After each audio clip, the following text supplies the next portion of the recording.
Guys, bertemu lagi sama gue Eka.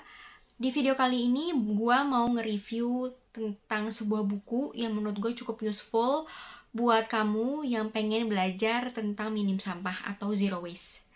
Yap, seperti di judul video ini, gue mau nge-review tentang buku yang berjudul Sustaination, Zero Waste bukan hanya tentang mengganti sedotan plastik, karya Dwi Sasetyaning Tias yang merupakan founder dan juga CEO dari Sustaination. Nah, buat yang udah penasaran gimana sih isi dari buku ini, simak terus video ini sampai habis ya. Sekedar informasi terkait sang penulis yaitu Mbak Tias. Beliau merupakan lulusan dari Universitas di Belanda, tepatnya jurusan Sustainable Energy Technology. Nah, dari jurusan yang beliau ambil ini kita udah yakin kalau Mbak Tias ini memang paham betul sama isu-isu lingkungan. Buku ini terdiri dari 12 chapter atau 12 bab dan ada 172 halaman. Dan salah satu chapter yang aku cukup belajar banyak adalah chapter 9 yang membahas tentang less waste di bidang fashion.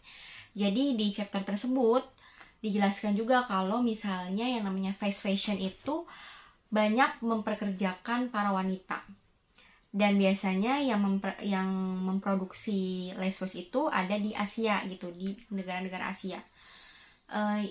Yang miris adalah ternyata para wanita yang dipekerjakan di pabrik garment gitu ya, di pabrik tekstil ini adalah perempuan-perempuan yang memang dipekerjakan adalah orang-orang yang berpendidikan rendah, terus juga dibayar tidak layak, tidak ada asuransi keselamatan kerja, tidak ada asuransi kesehatan begitu, dan besar sekali resikonya mengalami pelecehan seksual gitu. Jadi menurutku ini benar-benar suatu hal yang baru sih buat aku gitu, jadi tahu ternyata industri fast fashion itu seperti itu gitu ya. Dan ternyata yang namanya fast fashion itu juga bukan hanya dari sisi pekerjanya aja gitu ya, tapi juga memberikan dampak negatif kepada lingkungan, yaitu dari sisi pencemaran air dan pencemaran tanah. Dari mana sih asalnya? Ternyata karena yang namanya fast fashion itu juga ada kan yang namanya pewarnaan tekstil gitu, pewarnaan bahan. Nah, pewarnaan itulah yang terbuat dari bahan kimia dan bahan berbahaya yang bisa mencemari tanah dan juga air begitu. Di bab ini juga aku baru tahu kalau misalnya kita mau menciptakan katun gitu, misalnya bahan katun memerlukan banyak air dan menggunakan pestisida. Nah, pestisida ini bisa membahayakan kesehatan tanah gitu dan mencemari tanah gitu. Jadi cukup berbahayalah untuk makhluk hidup yang tinggal di tanah dan juga manusia itu sendiri. Melalui buku ini, siapapun bisa belajar tentang urgensinya memulai gaya hidup zero waste, karena di sini menggunakan bahasa-bahasa yang mudah dipahami dan penjelasannya juga cukup komprehensif atau menyeluruh.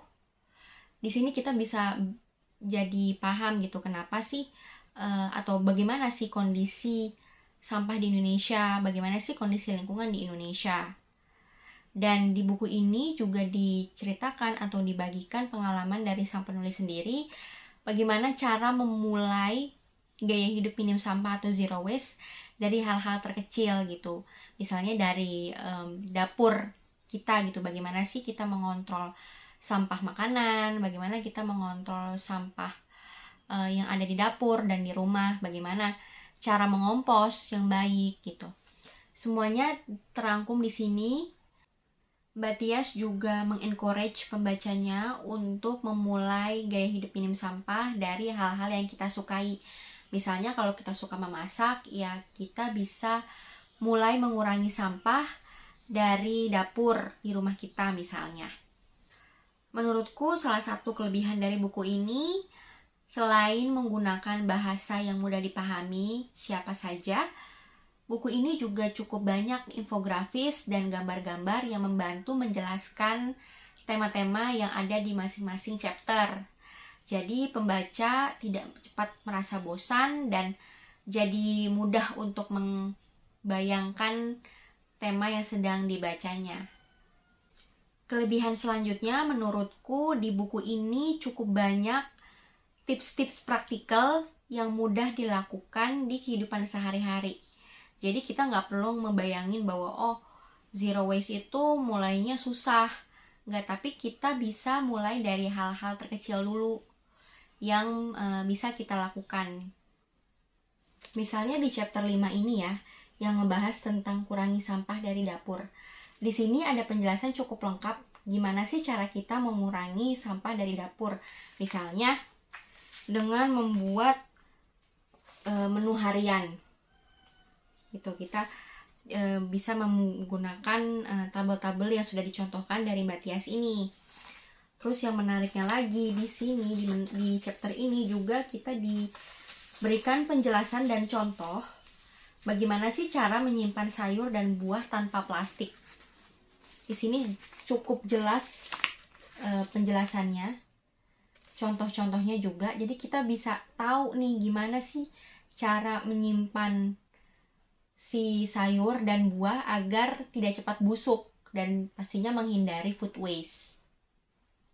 Lalu masih di chapter yang sama, kita juga diberikan tips nih bagaimana cara mengelola sampah organik. Misalnya dijadikan sebagai kaldu sayuran.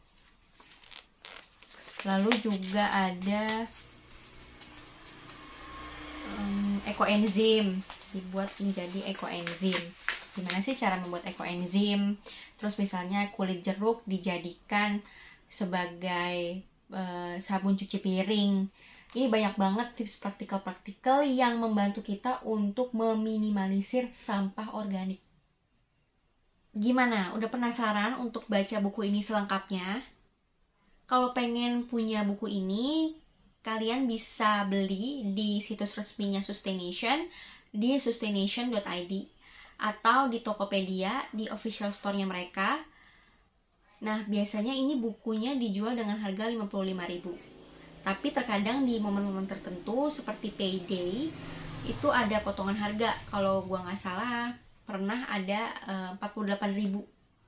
Jadi sering aja cek-cek official store-nya mereka di Tokopedia. Siapa tahu ada potongan harga.